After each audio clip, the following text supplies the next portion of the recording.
আমাদের না একটা খুব খারাপ হ্যাবিট আছে, খাবারের গন্ধে যার তার বাড়ি ঢুকে যায়। এরকমই একটা সিমিলার কেস হলো পন্ডিচেরিতে, যেখানে আমরা অনেক রিকোয়েস্ট করে এনার বাড়ির উঠোনে একদম authentic south Indian sea food thali খেলাম। দিদি আইটেমগুলোর নাম ওনার লোকাল ভাষায় বলল, সেটা আমারও মনে নেই আর তুমিও বুঝবে না।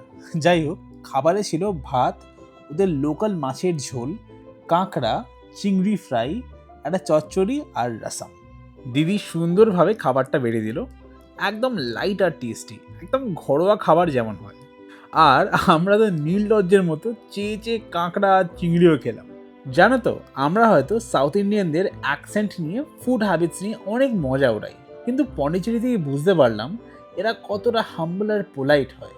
আমরা দুজনেই বহু বড় বড় রেস্টুরেন্টে গেছি, কিন্তু সত্যি বলতে এই লাঞ্চটা জাস্ট আনম্যাচড। কখনো চান্স পেলে একবার এদের বাড়ি গিয়ে খেয়ে এসো, চাইলে আমি নাম্বারটাও দিয়ে দেবো। চলো দেখা হবে পরের গল্পে।